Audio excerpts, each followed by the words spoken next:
What is up, you guys? My name is Kyle King, aka Kinger. I am your host of Let's Drink About It podcast. I am joined once again with my best friend, Oli Quinn. Say what's up. What's up, guys? I'm Oli Quinn. Thanks for having me back on the show. I'm super stoked to talk to you guys today. Let's get it. Hell yeah, man. Glad to have you back. So basically, we've decided that there's essentially going to be two co-hosts for this podcast as we move forward. Sometimes it's going to be Eric and sometimes it's going to be Oli. I eventually would like to have some guests, have some of our friends come in and do the podcast as well. Obviously, we have been MIA for quite some time. Our last upload was in May of 2020. Yep. So obviously, a lot of stuff has happened since then, and we're all still dealing with the whole pandemic COVID shit. It's still a nightmare, but I figured we would do a little bit of catching up as far as both sides go. I can start. So I had moved from Maryland back to Michigan, and I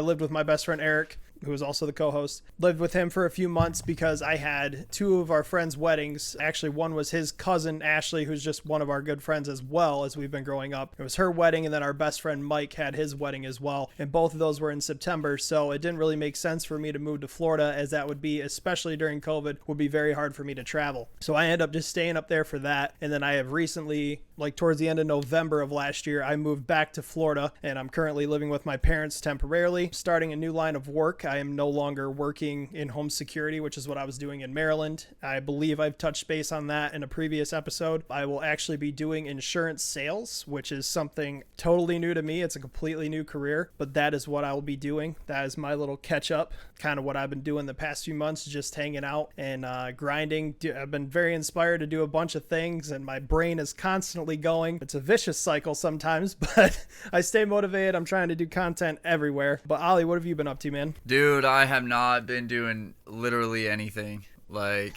I've been kind of just stuck in this fucking rut, honestly. I have been working on a number of different internet type things. I co-host a podcast called 3Mo Podcast with my other best friend Crew, and we've been doing that a little bit. I've been doing photography. I just recently got a drone a couple of months ago, so I've been trying to figure out how that works. It's really fun, very confusing. I crashed it a bunch of times. There's definitely a lot to flying drones. Yeah, definitely a lot. It is a learning curve.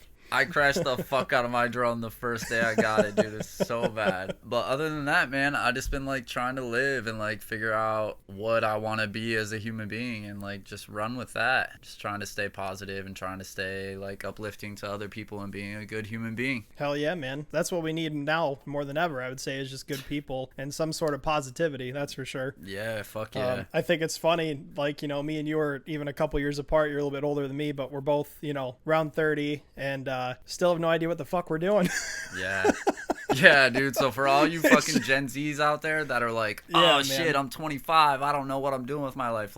Don't sweat it, because I'm about to be 31 and I don't know what the fuck I'm doing either. Yep. I'll be 28 this year and I got fucking jack shit. I'm starting another job which could be a career for me at 28. Yeah. So I went to college 2 years, but I'm not doing what I went to college for. I went to college for graphic design. I'm doing that kind of. I mean, it's definitely been incorporated into what I do with YouTube and the podcast and editing thumbnails, and I've done people's Twitch backgrounds now. I recently for Christmas got a iPad learning Procreate, and that's been awesome. I've just been trying to be as creative as possible during this time, and also I've been lucky enough to, unfortunately I've been unemployed, but at the same time I have been getting unemployment, which has helped because my whole career setup kind of got messed up. My whole life kind of got messed up. So I've just been trying to be creative and be grateful for this time, because before that, I was working 6 days a week, 70, 80 hours. I barely had time to breathe half the time, it felt. So or focus on breathing, dude. I guess you feel like a robot, you know what I'm saying? Yep. I've definitely been grateful for the time off, because I have been working since I was 13 years old,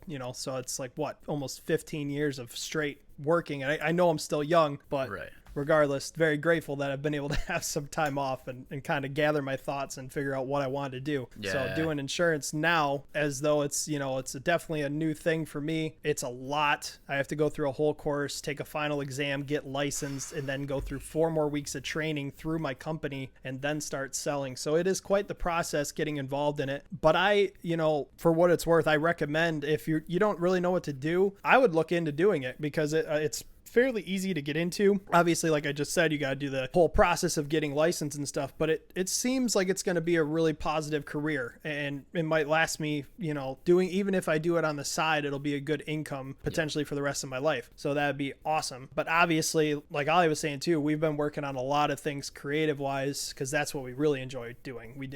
That's why we really wanted to hop on this podcast today and get this going again. Now that I'm actually established in Florida, and he will be, for the foreseeable future, staying in Michigan, we'll be able to just knock out more content now more than ever. And we both been doing TikTok. He had one that blew up on TikTok. I had one that blew up on TikTok. So we have a little following going on there. We're working on our photography careers and videography. It's kind of funny.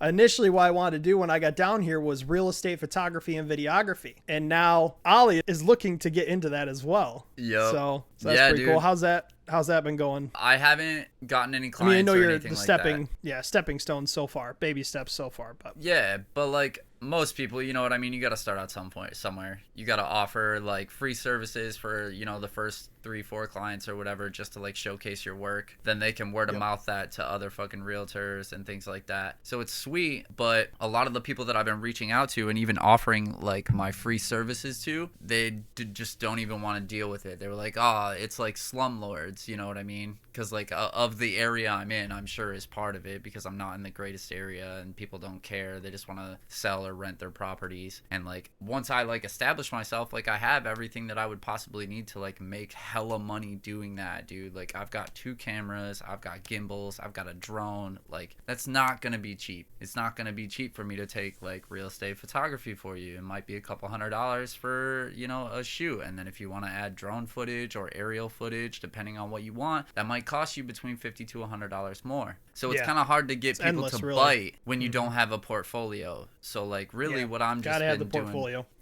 What I've been doing is just trying to build my real estate portfolio. Like I have my photography portfolio, and like my videography stuff is all separate, and I have a website, like all of that. But like to offer drone footage and video walkthroughs and things like that, like that's a little more expensive. I gotta pull out more gear. I gotta spend more time there doing that. Way more time. And not a lot of people want to pay for that. People just want to walk in with their cell phones, snap a picture of an apartment bedroom, and be like, oh yeah, this is great, this works. And it's like, really, dude, like it's not. You're not gonna sell your shit like that. The windows are blown out, the carpet looks like shit, the walls don't look as white as they actually are, and it's like it's hard to sell that on people that are being stingy and like frugal with their money, you know what I mean? Like they don't really especially during a time like this. Exactly, dude. And that's the worst part of it, is the fact that we're in a pandemic. People don't really see the quality of work as a selling point until they see it selling because of that. You know what I mean? So that's why you offer it for free for the first couple times, especially when you're starting out. Once you have like a solid portfolio and like references that you can use and be like, yo, call this person. They sold 3 fucking houses because of the photos that I took. Yeah, because and we're then in a word of pandemic, mouth goes dude. around with the real estate agents, and then you just have constant work, really. Yeah, you build a huge client base.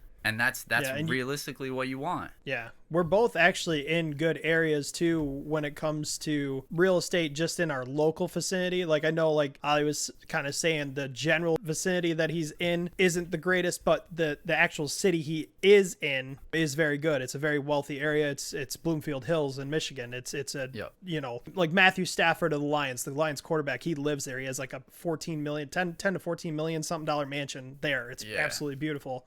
A lot of millionaires live out there. I did a lot of work when I worked for Vivint, and I did the home security stuff. I did a lot of work there, and it's a really nice area. And then also down here in the area I'm at in Florida, Clearwater area, so it's like a touristy area, but we also have a lot of mansions, beachfront properties. I'm actually in talks with one of my friends I used to work with at Applebee's. She was a server. One of her best friends is a real estate agent, and he is actually very, very good real estate agent, and only really works with, I wouldn't say he only does, but a lot of his sales come from $1 million houses, which me and Oli were talking earlier. If we could get in doing some of those with photos, videography, drones, all that, man, we're talking some really good money, because that's a lot of time, way more space to cover.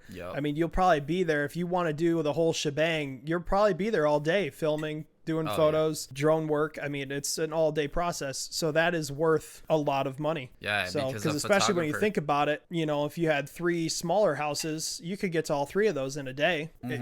So if I'm going to be stuck at one house, well, the money's going to be there. So yeah, dude. it's kind of cool. It's a cool industry to get involved in if you're into videography and photography, because I feel like the possibilities are really endless and you can be creative with it. And you know, you're basically doing a car commercial, but for a house. Yeah. You know, especially now with all the video resources we have, drones and GoPros and gimbals and everything, you can make a house video and tour look phenomenal to where somebody's like, yo, I want that house. Yeah. Just like, yo, I want that fucking new Dodge Charger, you know, dude, because they see the commercial and look sick. I don't mean to interrupt you, but like that's the thing you're good. too. Like we're in a fucking pandemic, bro. People don't want to be going out to like do a walkthrough of a house. They really don't. Especially if you're in another state. Exactly. You know what I mean? And that opens the market up so far for them, because like if you can offer a video walkthrough or even like a 3D fucking view of the place, like anything that like is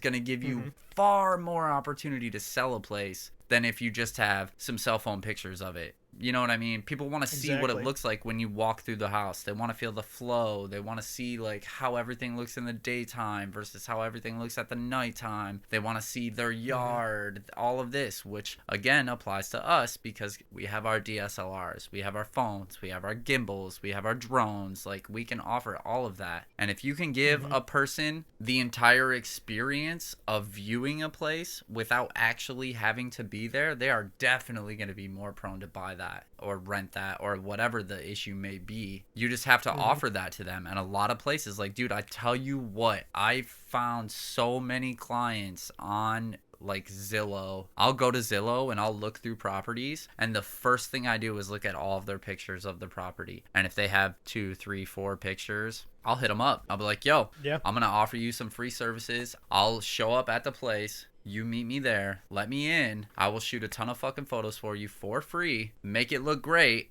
and then you can use these photos for your listing. Chances are it's going to look a lot better than it did prior to that, because it'll appeal to more people. That was the biggest thing that I noticed when I first started wanting to get into it. Obviously, I was transitioning from moving from Michigan to Florida, and I am looking this year in 2021 to purchase a house down here in Florida. Right. That's my biggest goal of 2021, is to buy a house and just have my own place. So I've been looking months in advance for houses just to get a general idea of, you know, what everything's going for, especially during a pandemic. Things are a little bit different. I'm always looking for houses. So when I first started doing that months ago, one of the biggest things, and it's kind of weird how this all works, I'll get into it more as I go on, but I started looking at all these properties, and the first thing I noticed on a lot of them was the photos either sucked, looked like they were taken on a Razr flip phone, some of them, I'm not even kidding. And then also you notice, God, these houses have been on Zillow for like 200 days. Yeah, dude, but almost a full year. Right, but they're not bad houses, and you can tell, but the photos look like absolute shit. That you're like, that's got to be the reason why it's not really selling. Absolutely. So I was like, man, I got this amazing, I got super inspired and this huge idea. I'm like, dude, I have all this gear, especially now, just gotten the drone, everything. I could do all these different things. I've never seen drone shots, because one of my biggest key selling points of doing this was, how cool would it be, especially if you're in another state and you want to just check out the house. I can show you via the drone footage your front yard and backyard, your house from an aerial view, your whole street, the vicinity around it, what's around you. I can take it all the way up in the air, show you everything around you. And that's so cool, especially, like I said, if you're out of state. You can sit in the comfort of your home, especially during a pandemic, check out everything that house has to offer without even having to be there. Then also another thing I wanted to do was use the GoPro or my phone on a gimbal or whatever's going to look the best, and do a full virtual tour of the entire place. It's like you're there walking through the house, see every detail, make sure I captured everything as close to you being there in person as I could, as possible, and sell that as another part of my bundle, because I never really seen anybody doing that. Yeah. Well, then I get down to Florida and I'm looking at houses again. All of a sudden, I'm not shitting you, almost every house I looked at had drone footage, had drone pictures, everything. I'm like, dude, I was just looking months prior and not a single house I looked at had aerial shots. I looked through all their photos. As soon as I moved down to Florida, I start noticing it left and right. So it's like me, and I have been drinking, boy. I know, I'm saying take another one. Shit. By the way, what are you drinking? I got Modelo's and Corona. We usually say that in the beginning. Oh yeah, wine. Just drinking wine. Let's go. Your boy got wine, Yeah, and I had I just got my haircut today, so I think I'm shedding. I like 3 or 4 High Lifes. Miller High Life. Prior to the podcast, yeah. Hell yeah. Ever since I got down to Florida, I've been drinking Modelo's big time and Coronas. Modelo's. That's just like a Florida beer, man. Like, just the weather's been awesome and That shit everything, so slaps. it's like just a refreshing beer. So Bro, I've been drinking these a lot. I went to San Antonio, Texas, summer of 2019, and that's all I drank was Modelo. Mm-hmm. It was so warm, bro. It's huge in the southern insane. states, man. It is. Yep, Coronas and Modelo. Yep. No doubt about it. Yeah, So yeah, it is pretty crazy though that like as soon as I get down here, I started looking at all these houses, and now all of them have drone footage. It's like me and a bunch of videographers and photographers had the same idea. Now, granted, obviously I'm not the first person to come up with this, obviously, but it's just kind of funny. I was looking at stuff months prior, and now when I moved down here, I see it everywhere, and I'm like, son of a bitch.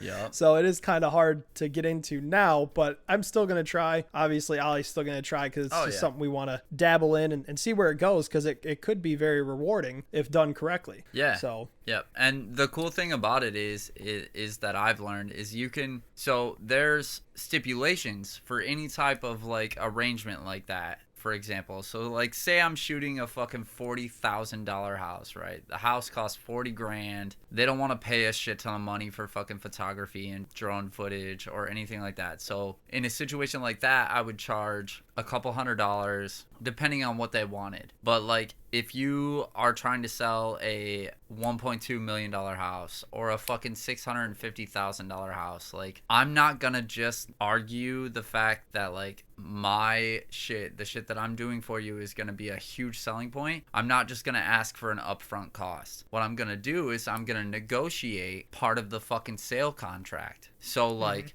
if I work my fucking ass off and I spend 2 or 3 days at this property shooting photos and videos, I'm going to want like 5% of whatever that fucking sale commission is. So if that's a $1.2 million house and they sell it, I'm going to get hella money for that. Yeah. You just have to find a way with your words to negotiate your like, it's all variable based on what you're shooting. Because like I said, if you have like a cheap house or like an apartment that someone's trying to rent, you're obviously not going to make that money. So then you throw your flat rate out there, what you would charge for shooting it or editing and doing all of that shit and then like giving them a finished product. But when it comes to like high end fucking shit, it's no different, man. Like you argue that, bigger but houses. Instead of getting a flat price, you may not get paid immediately, but if you get 5% of a fucking $1.2 million house, like dude, think about how much money that is just for like doing your photography. And like 5% is not hard to argue, especially when you're putting in the work that you're putting in. Like I said, you spend fucking 30 hours at this property shooting photos. You're a big reason why the house would sell. Exactly. You know? Yeah. How else would you sell? I mean, you could go as a real estate advertising, agent bro. and just show them.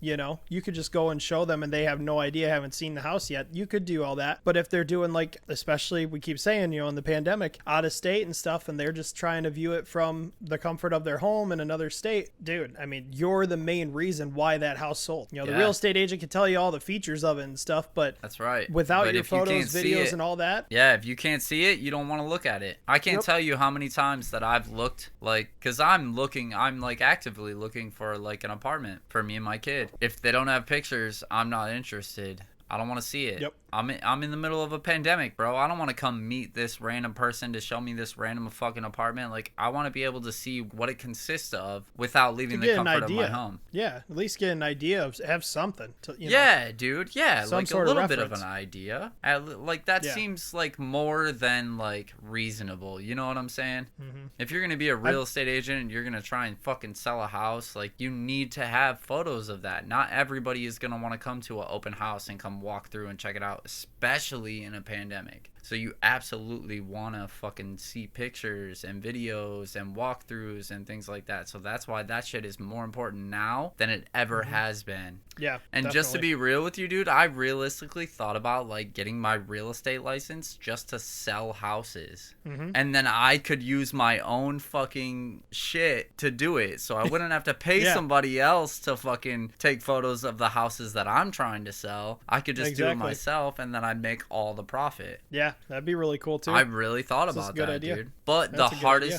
the hardest part for me, at least, is like, dude, look at me, like, bro, look at me. I got tattoos on my face, big old earlobes, like hand tattoos. Like, people don't want to just talk to people like me. I think it's getting more accepting as time goes on, though. It is. Like, You know? I'm not going to argue with you. It is getting far more acceptable. Like, I went to fucking Hungry Howie's today to get some pizza, and the person that gave me my pizza was covered in tattoos. Yeah, you wouldn't see that, especially in a corporate setting like that. You wouldn't normally see that 3 or 4 years ago, even as close to that time frame. It's getting far more accepted, but it's still looked down upon by the majority, and that's what sucks. Like, people see me and they're like, oh, I'm no fucking Heisman Trophy my face on some shit. Like, they're like, nah, fuck you, bro.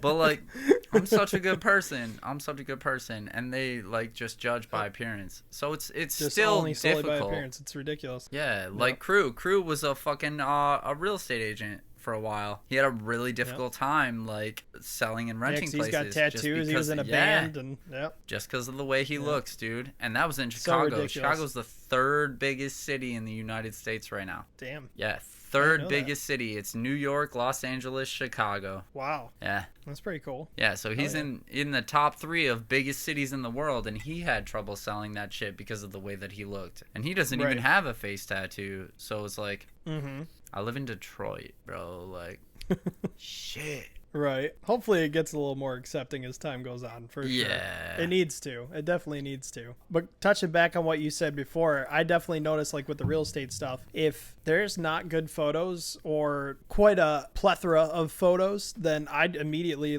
am not really that interested in that property, and I'll move on to the next one because there's hundreds of them. Yeah, so you don't that's give a what really fuck. jogged my thought process with doing it. It's like, man, I'm in the market, currently trying to look and get an idea of what I'm going to be buying hopefully this year. So if I'm thinking this way, I can't be the only one that thinks that way. Like, oh, these photos suck, or there's just not enough of them. Oh, I don't want to see this house, and boom, they move on. Then you see been on Zillow for 200 days. Well, running into a lot of people that probably think like me too. So, which I think is just the average thought process, I would imagine, when it comes to buying one. Probably the biggest thing you buy in a person's life is a house, because then also you're storing all the shit that you've acquired throughout life. Your house is a bank vault.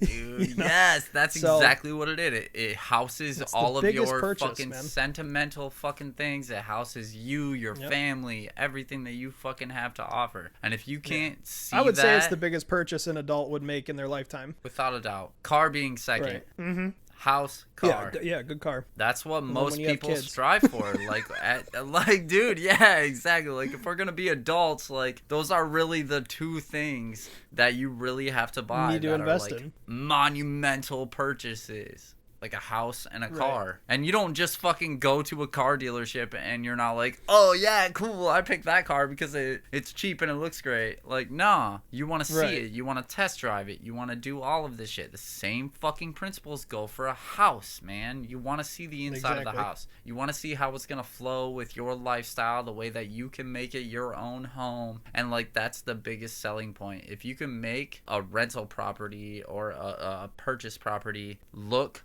homey and like make it just feel like someone could spend the rest of their life there, then you've sold it. And how are you going to do that other than pictures and videos and walkthroughs, especially in the current fucking situation that we're in, pandemic style? How many people do you think have really realistically walked out and been like, yo, let me get a fucking in-person tour of this place? I bet the percentage is way lower than it was 2 years ago, 3 years ago. 100%. Yeah, dude. 100%. Everybody wants to do everything from the comfort of their homes. You have your groceries delivered to your house. You have food delivered to your house in general, like all the delivery places. You don't go and watch movies anymore. You just see everything online. You rent pay-per-view fights. Everything can be done from home. Like and that's just the new wave. Like, that's just, especially with millennials and Gen Z, we love to do everything at home. If we don't have to leave our house, sick. We'd love to go out still and party and have a good time, but man, we definitely love not having to leave our house. That was actually, going back to my new job, one of my biggest plus sides of taking the job was I get to work remotely from home. I work through Zoom calls. So instead of what it used to be, even before COVID, and this goes into another whole topic. It's crazy what we have learned that we can do differently since COVID has started. We've become way more cleaner than we ever have. Like, you got to think how really disgusting we were before COVID happened. We take all these way better precautions. The masks may not do anything, but man, I'm still here for it. Nobody knows who I am when I'm going out. It's pretty dope. Sorry, we got cut off. My camera shut off. So going back into it, we're just at such a different place now since, COVID happened. Everything's cleaner. We go about things in just like a different way. We do social distancing. But what else is cool is we've realized for a lot of careers how many of them we can do from home, which helps with cost, I would imagine, for a lot of companies. It's much safer because like my line of work before COVID happened, I would have to physically go to the person that is interested in insurance's house. I would have to go to their house, sit down with them, go over everything, collect all the information, whatever, to send back to my company. And that's a whole process. That's a lot. It's unnecessary driving, which if you think about it in a bigger picture sense, no driving anywhere is great. We're reducing emissions for our job field. Obviously, everybody else is still driving around, but it's one job field where we're lowering, the emissions of driving around, lowering the fact that we have to pay for gas, all this stuff. And we get to do everything right from home, which I also feel for this company and this line of work is way more efficient because it's all through Zoom. We're all right here. Boom, boom. Everything's getting done right away. There is no, let me drive home and then send the information off to my company. Let me just sit right at my house, have it all set as we go. Boom, boom, package it up, whatever I have to do. I'm not sure exactly how it all works yet. Obviously, I'm still learning. But when you send it back off to the company, I'm doing it right here. It's boom, done. As soon as I'm done with that Zoom call, boom, we're moving on. It's pretty cool. I'm looking forward to getting started with that. But we are already at a half hour. So I kind of want to start keeping these episodes at about a half hour to 45 minutes. I want to end on this. The last episode that me and Oli did was at a time when Tickets to My Downfall, MGK's new album, hadn't even dropped yet. We talked about Bloody Valentine, which was the first single off of the album. So obviously since then, a lot has changed. Machine Gun Kelly's album is officially out. Tickets to My Downfall, it went number one, which is absolutely insane. Number one, it went number one. Oh my God. His first number one album, I believe. It was. I mean, definitely well deserved. It's awesome. He is doing a lot for the pop punk scene. He's killing it, and I think the album was phenomenal. I mean, I don't think there's really anything on it that I dislike.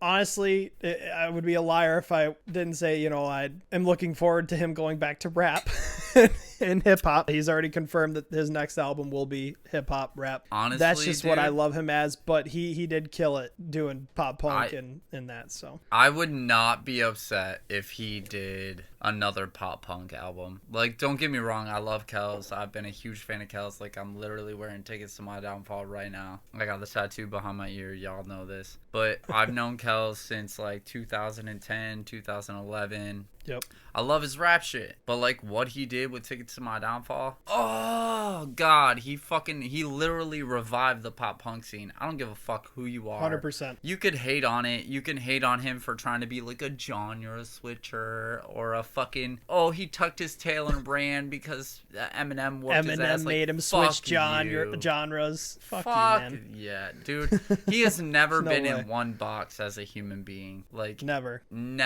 And the fact that he took a dying genre, and I don't mean that offensively because like I love pop punk, I love fucking that music. Like, I look at me, motherfucker, I grew up on it. But like my favorite rap artist brought a pop punk album into 2021 and he was the number one fucking album. That's gotta say something. He's not doing bad, he's doing fucking great. Speaking volumes. And everybody, especially after everybody said, his career's over because of M.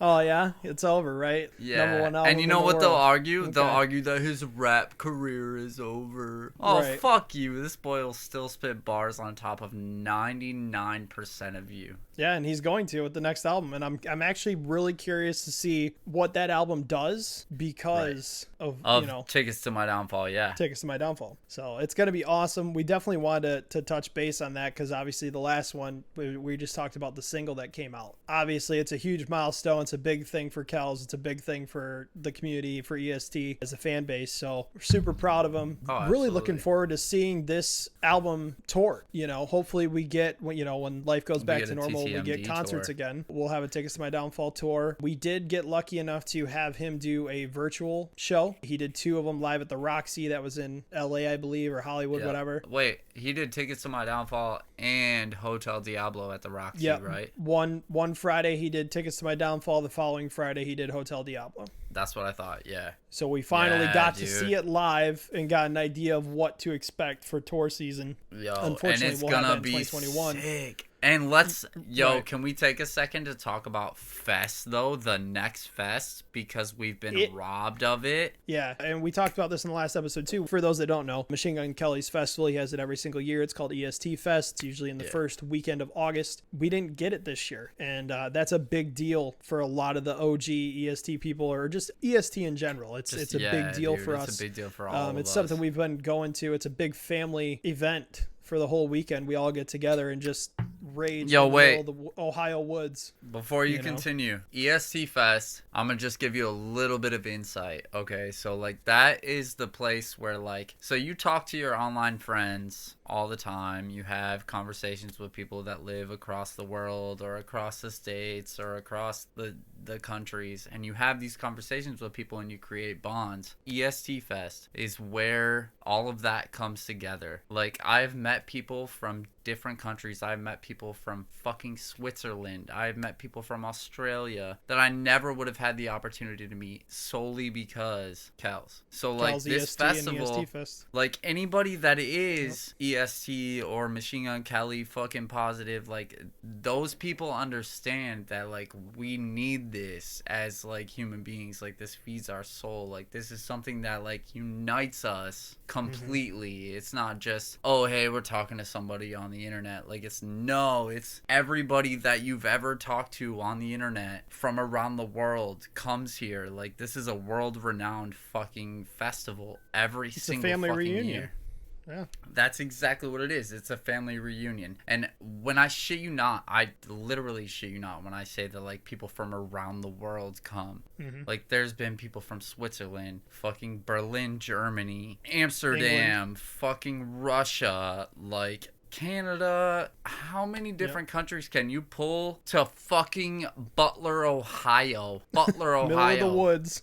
Ohio is like, a lot of people are gonna hate me for this, but Ohio sucks. Ohio sucks. It's literally nothing but chodes and corn husks, man. Chodes and corn husks.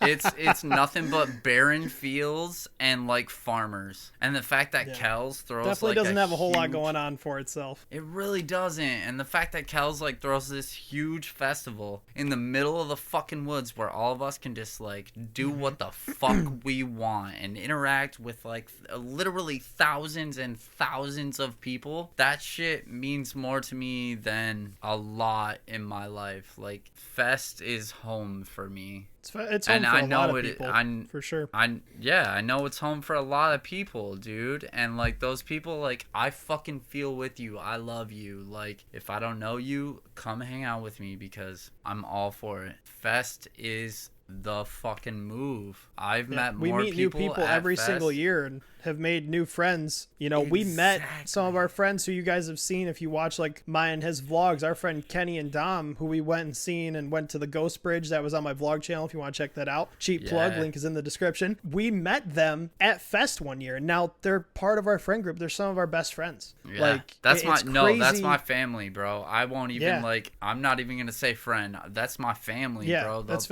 are my people. And it's crazy. We all come together. All these people come together all over the world for essentially one person. Yeah. It's for Machine Gun Kelly. It's his festival. He has other people show up and do shows, a bunch of bands and solo artists and everything like that. But everybody is mainly there for Kells. And it's just crazy. He is really the only artist that I know that has his own festival as a solo artist. It's his own thing. Posty has his own. Post just started doing that, but it Post was is only known because it's Post, you know. It's Posty Fest. It was a couple years after Fest. Kel's been doing this for years, you know. So I mean, he really first... is like the OG for that stuff. What, EST Fest for started in generation. 2013? 2013 is when EST Fest started?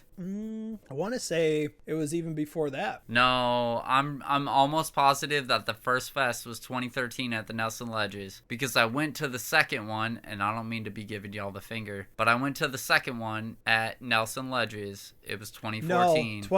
No, it could be 2013. No, I'm trying. Okay, yeah. So, because I was going based off when I moved to Florida. So if Fest 1 was 2013, Fest 2 2014, Block Party 2015. Yes, 2016 was the first one I went to. 17, 18, 19. Yeah. Yes. And I met you at 2014. Yeah, I mean we knew each other from high school and that, but well, that was when we really started. like we actually really hung out at like 2014 Fest. Honestly, though, that shit, no, seriously, it would have been later. It would have been later. We met at Fest, technically Fest 3, but the block party was technically 3, so 2015. Yeah. Fest 2015 was sick, though. That's when I met Kenny. Yeah. That's when I met Kenny, bro. I met Kenny 2015. 3, 4, 5, I've known Kenny 6. for like 5 fucking years now, dude. Wait, 2019 was Fest 7, right? Well, 2013 was Fest 1, 2014 Fest 2, 2014 Sorry, we're riding was the struggle Fest bus, guys. 3.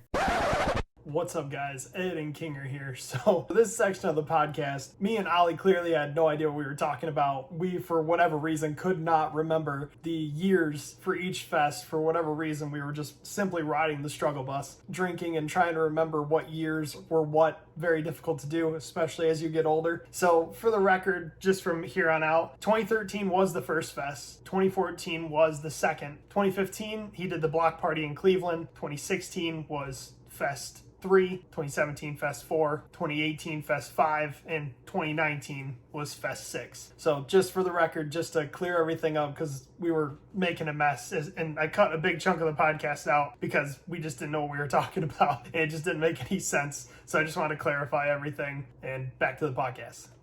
Yeah, but what was 2017? Either way. Oh, no, that was 1970. Yeah. That was when my sister came to hang out with us. Yep. Black Cloud Gang. Ayo. Black Cloud Gang. Yeah, Fest is always a good time. So, I mean, I hope this year, you would think by August we'd have our shit together.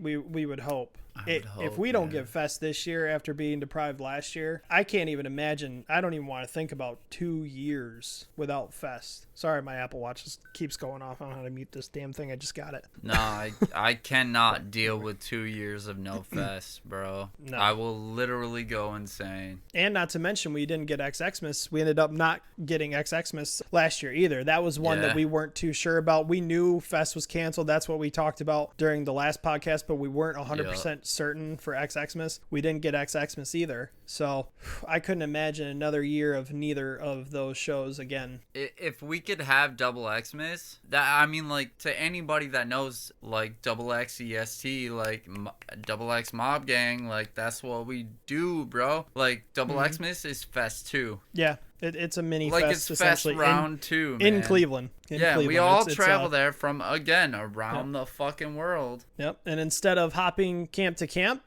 we hop hotel rooms. But yeah, it's hotel or to hotels. Hotel to Whole hotel. hotel complexes.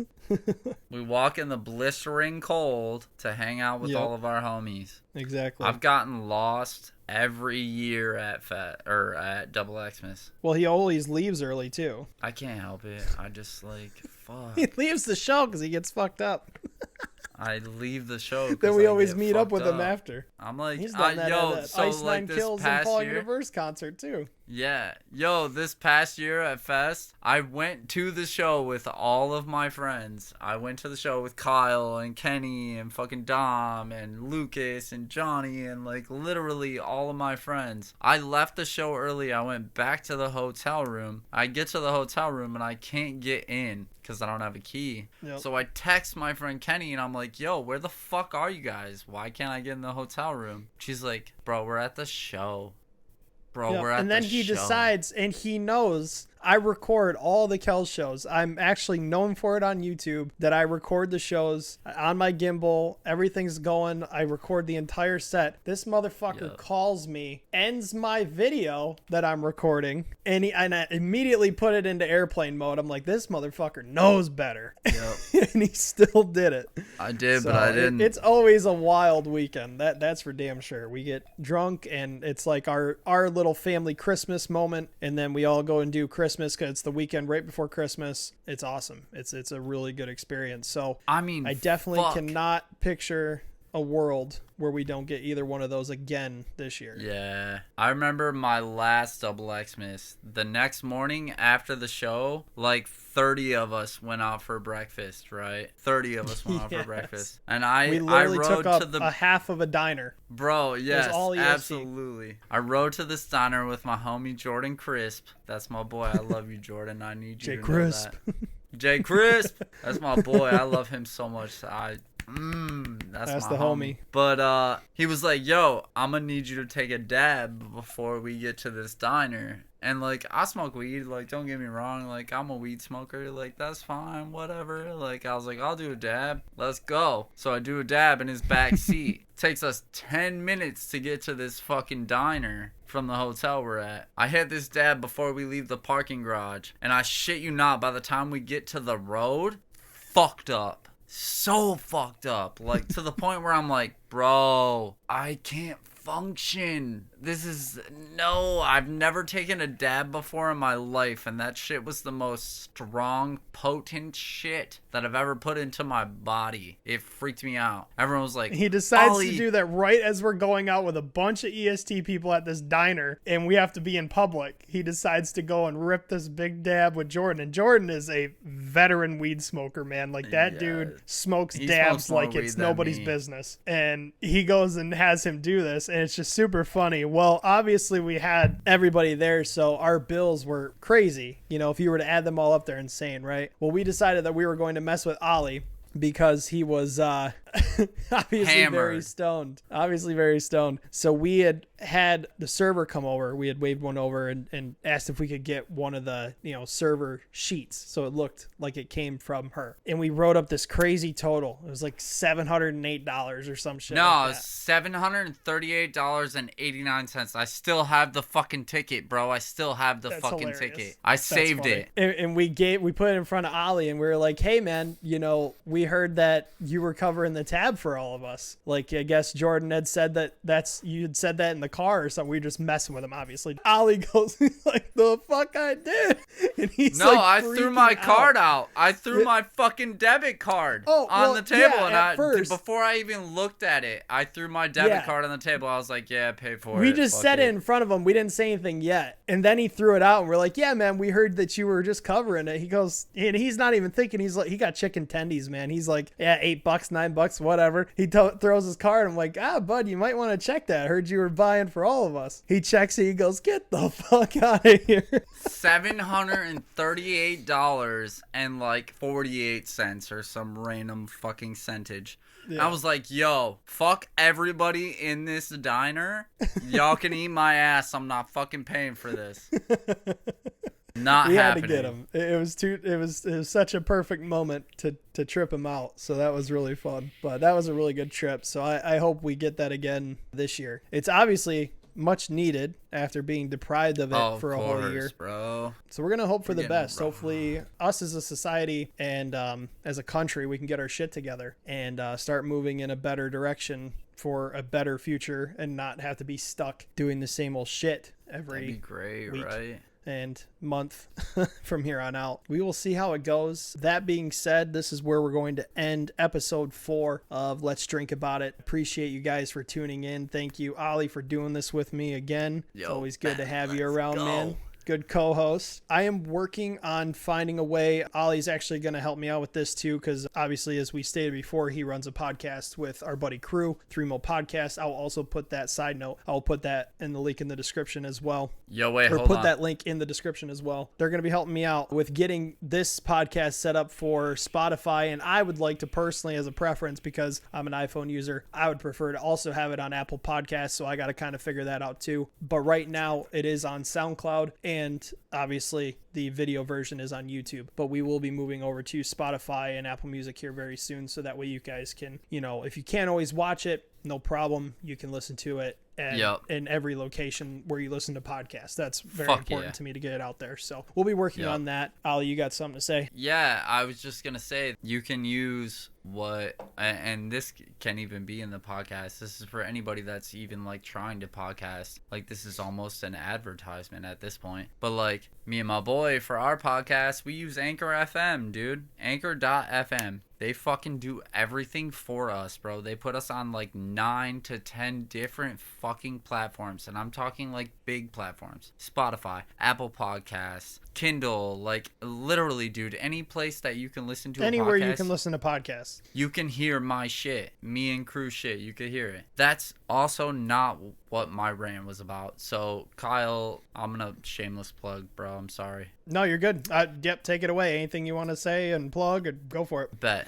All right. So, I have a Where can they find I you? co-host a podcast. It's called 3Mo Podcast. We talk about emo culture, emo fashion, like what it's like to be fucking 30 and emo, because both of us are 30 and emo. It's mad fun. We also have a fucking merch shop. We have t-shirt designs, we got sweaters, we got fucking leggings, we have phone cases, we literally have everything. And all of the shit that you purchase from the fucking 3Mo podcast shop is all shit that we have designed. We have created it. It is completely custom work by either myself or crew. It's incredible. You guys gotta check it out. It's really sick shit. We just dropped a phone case. It looks like a sidekick, like a T-Mobile sidekick, and then where the screen would be, it says "I miss my sidekick." So it's bad as hell. It's cool. We got stickers, coffee mugs, literally everything. Go check us out. Link will be in the fucking bio or description. My bad. Yep, down in the description, I'll have all of the Also, information down there. Make sure you fucking follow Kyle. Kyle does great work. He's one of my absolute best friends. Kills it. He filmed a fucking music video for me. He's filmed a couple music videos for me. He's a great fucking person. I love this kid. Follow him.